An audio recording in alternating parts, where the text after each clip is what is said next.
While 4 co-eds clean a haunted house, they find a strange ancient book and recklessly summon an evil beast who tries to bring souls to eternal damnation. On a thunderous night, Gideon Fisk holds a talking bedeviled book made from human skin, which advises the wanderer to use his conscience in times of trouble. Gideon drops it in fright but composes himself and picks it up. Defiant, the wanderer heads to a mansion's basement and mocks the haunted book as he gallantly hangs himself, ending his life. However, the talking book triumphantly laughs and vanishes into thin air as Gideon unknowingly favored its wishes. Decades later, the landlord, Bert, drops off 4 co-eds he hired for a weekend cleaning service at the unoccupied mansion in preparation for its new tenants. Roxanne complains about the cramped ride and their lousy pay, so her friend teasingly advises her to make money with her body. Jan makes fun of the landlord, who remains clueless at the youthful crew's bickering, but their nerdy friend, Megan, naively explains her friend's joke. Then, the representatives of Wheatley Cleaning Company sign the contract, while their acting leader, Terry, assures her friends that they are well equipped for their short stay. Moreover, Bert reminds them not to bring their boyfriends into the mansion to avoid some funny business. He then confirms the house has electricity, but the telephone isn't in service, so he advises them to use the neighbors when needed. Grumbling, the quartet gather their stuff and cleaning supplies to settle in the grand house. Inside, Terry reveals that the mansion has a haunted history, saying the former tenants suddenly abandoned the freakish house in the middle of the night. Nevertheless, she orders her companions to check out its facilities while Megan grabs the rest of their bags outside. Suddenly, the neighbor, Mr. Hinchlow, approaches Megan, startling the co-ed. She informs him about their short stay, which seems to please the elderly man. He then walks up to the house to introduce himself to the rest. In the kitchen, the three find the place well kept, delighted since they'll finish their tasks quickly. As they fill the fridge, Megan walks in with Mr. Hinchlow, so Terry introduces her team to the neighbor.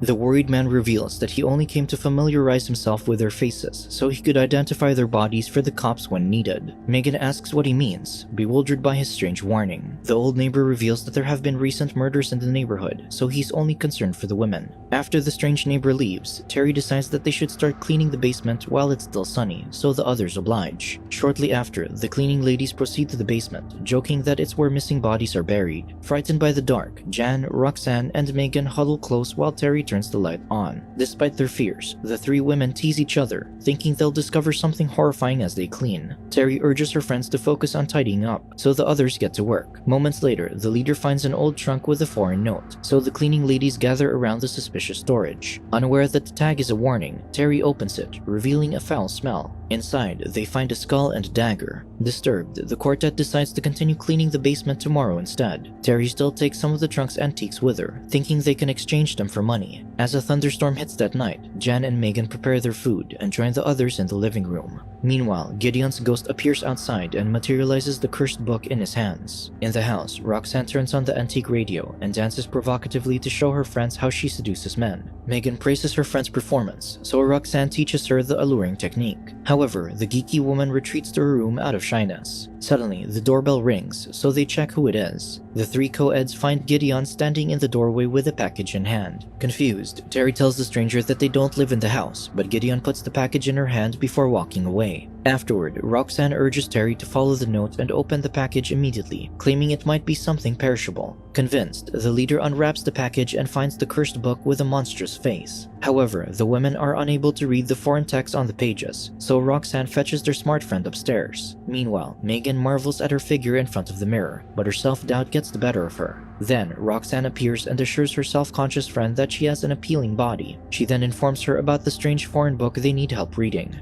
Downstairs, Jan and Terry find explicit images in the book, thinking it's some sorcerer's indecent fantasies. As the two rejoin them, Megan flips to a page with a monster's image and reads the Latin incantation where they pledged their bodies to an unknown being. She then reads the footnote, warning them not to read the above text. This warning comes too late, but the quartet doesn't take the scriptures seriously. With that, Roxanne informs her friends that she's expecting some company at midnight, disobeying the landlord's rules. Afterward, Terry, Jan, and Megan head off to bed and leave their stubborn friend engrossed in the book. Upstairs, Megan becomes curious about Roxanne's plans as she's inexperienced with men. Jan and Terry assure her that she can also entice men before the trio prepares to sleep. Meanwhile, Roxanne struggles to open a bottle of wine, unaware that Gideon is observing the mansion from outside. As the clock strikes 12, the monstrous image in the book disappears and materializes into a cartoonish beast. In the kitchen, Roxanne stumbles around and quietly carries the tray of cups and wine to the living room, where the beast hides. Afterward, the co-ed wears her nightwear, unaware that the cartoonish beast ogles at her. As she starts drinking, Roxanne hears the beast and looks around in confusion. Suddenly, the libidinous monster tackles the woman on the ground and defiles her as she screams, waking her friends upstairs. However, the trio assume she's having a wild night with her boyfriend. When the noises stop, Megan thinks Roxanne is in trouble, but Terry and Jan believe the lovers just finished early. To ease her worries, the geeky woman calls for the couple on the stairs, while the beast drags Roxanne's corpse. Alarmed, the monster changes its appearance into Roxanne's and confronts Megan.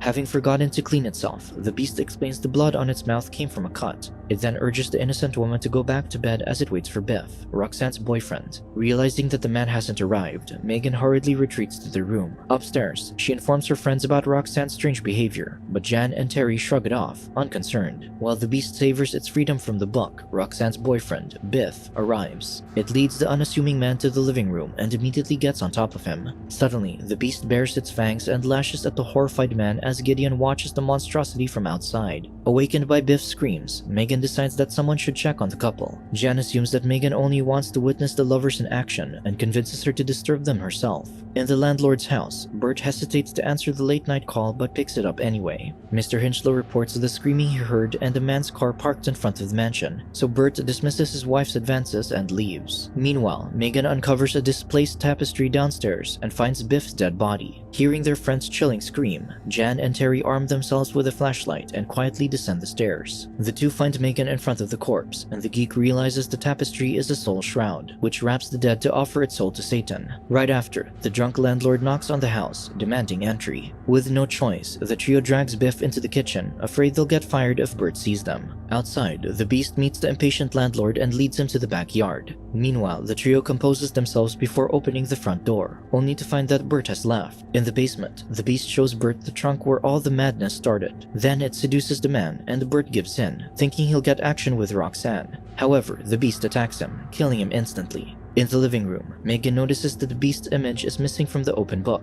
On the next page, Jan sees the image of the dagger they found, so Megan reads the text. They learn that the earlier incantation released the beast's spirit into the living world, which intends to kill and collect souls. Unfortunately, Megan fails to read the instructions on how to kill the beast with the shroud and the dagger. However, Jan and Terry don't believe the scriptures and decide to find Roxanne, thinking that she killed her boyfriend. In the basement, the trio finds the lights on, but no one is around. Exhausted, Terry sits on a chair where the soul shroud falls and reveals Bert's corpse. The trio screams in terror and finds Roxanne's lifeless body in the trunk. Panicking, the three women rush outside when an invisible force pulls Megan's hair. Returning to the house, Terry calms her friends as she thinks that someone else is the killer, refusing the idea of the living beast. The assertive woman suggests arming themselves with a kitchen knife and calling the police at Mr. Hinchlow's house. In the kitchen, the trio finds that Biff's corpse is missing, along with everything in the drawers, thus leaving them defenseless. As they rush back to the living room, the women bump into their neighbor. Jan confirms Mr. Hinchlow's suspicions of the haunted house, so the elderly man leads the co-eds to the front door. He suggests that they dress up due to the bad weather, but Terry goes to retrieve the dagger instead.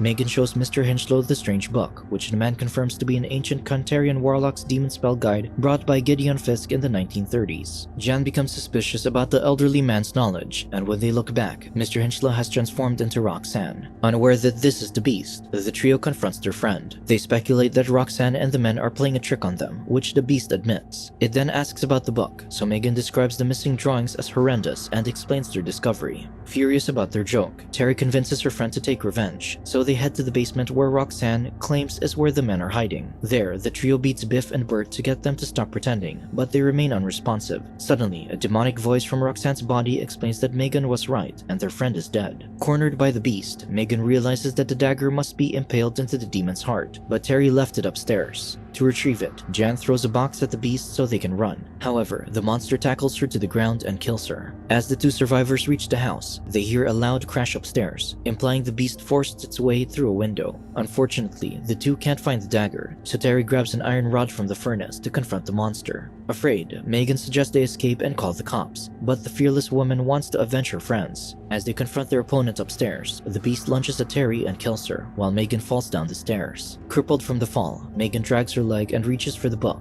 but she's unable to concentrate and translate the foreign scriptures. As the beast approaches the lone survivor with the soul shroud, it orders Megan to read all the incantations out loud to unleash its familiars before it devours her. Suddenly, Gideon appears in the doorway and confronts the formidable demon. The beast mocks the wandering ghost's courage even after the sorcerer brought eternal damnation upon himself years ago. Nevertheless, the sorcerer vows to correct his mistakes and erase the otherworldly creature from the face of the earth. Gideon attacks the beast with the ancient dagger. However, the demon overpowers him, so Megan braves her fears and hits it with a wine bottle. When the beast turns around, the sorcerer immediately impales its heart, making it return to its cartoonish form. As the beast limps back to the book, Megan hurriedly throws it into the fire and watches as the horrendous face cries. Consequently, the cartoonish beast vanishes, so the sorcerer burns the soul shroud, resounding the demon's miseries. After successfully fulfilling his life's mission, Gideon introduces himself to the wounded woman. The sorcerer reveals how his quest for knowledge caused all the monstrosity by bringing the ancient book to their country. After his death, Gideon's ghost waited for someone to release the monster in the book to kill them for good. Since Megan successfully provided that leverage, the sorcerer's curse has been lifted.